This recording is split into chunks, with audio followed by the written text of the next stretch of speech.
안녕하세요. 한번 생각해 보세요. 하나의 신, 하나의 뿌리에서 시작됐는데 어떻게 그 후손들은 역사 속에서 서로에게 칼을 겨누게 됐을까요? 참 이상하죠? 오늘은 바로 이 깊고도 오래된 역사를 한번 파헤쳐 보려고 합니다. 어떻게 같은 믿음이 이렇게나 다른 길을 걷게 된 건지 그 분열의 본질을 추적해 보겠습니다. 오늘 우리가 따라가 볼 이야기의 핵심, 바로 이 한 문장에 다 담겨 있습니다. 분열은 본질에서의 궤도 이탈이다.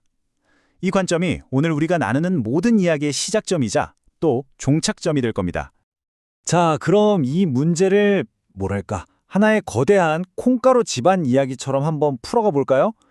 뿌리는 분명 하나인데 어쩌다 이렇게 형제들이 등을 돌리게 됐을까요? 아니, 이게 사실 가장 근본적인 질문이잖아요. 상식적으로 좀 이상하지 않나요?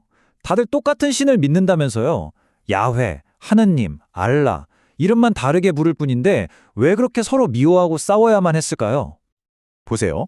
이 그림이 그 역설을 아주 간단하지만 강력하게 보여주죠. 왼쪽에는 이 모든 것의 근원, 하나의 신이 있어요. 그런데 그 빛이 오른쪽으로 가면서 어떻게 되죠? 유대교, 기독교, 이슬람교, 이렇게 세 갈래로 쫙 갈라져 버립니다. 아니, 어떻게 하나의 샘에서 이렇게 다른 강이 흘러나올 수 있었을까요?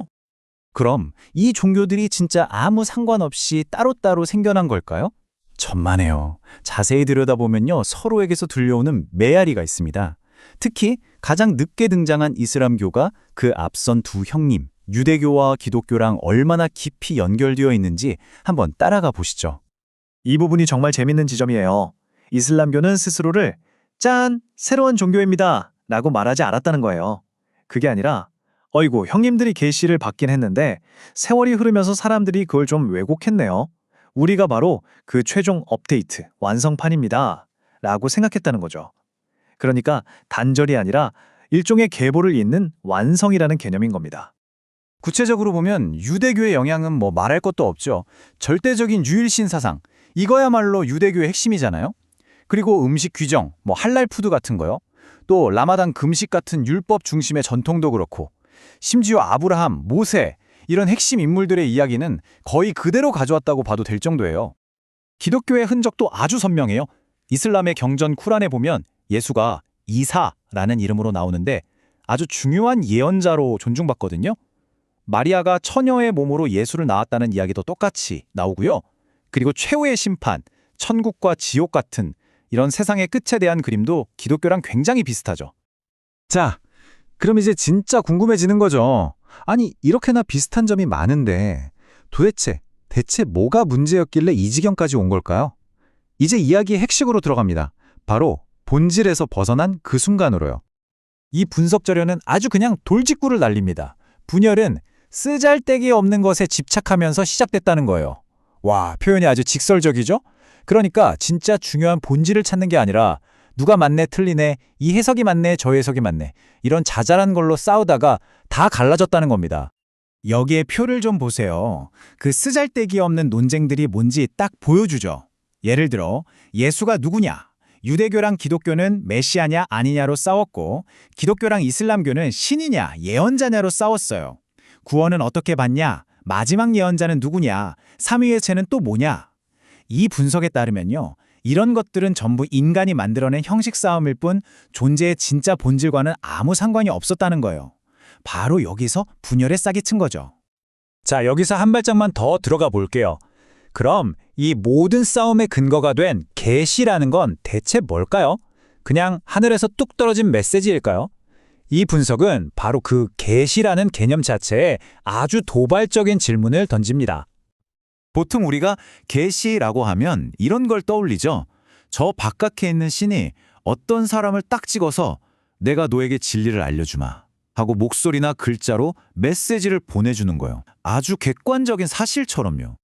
그런데 이 분석은 이걸 완전히 뒤집어 버립니다. 계시는 바깥에서 온 목소리가 아니라는 거예요. 그게 아니라 인간의 의식이 아주 깊은 차원으로 들어갔을 때 내면에서 울리는 진동 같은 거라는 거죠. 그러니까 신이 우리에게 말을 건 게 아니라 인간의 뇌가 그 엄청난 내적 체험을 이건 신의 목소리다 라고 해석하고 정리했다는 겁니다. 와, 이거 정말 생각의 틀을 완전히 깨는 이야기 아닌가요? 그럼 이 엉망이 된 상황을 되돌릴 방법은 없을까요? 있습니다. 이 분석은 아주 과감하고 급진적인 해법을 내놓아요. 그건 바로 역사 속에서 그어진 모든 경계선을 그냥 없었던 일로 하자, 즉 무효화하자는 겁니다. 논리는 아주 간단해요.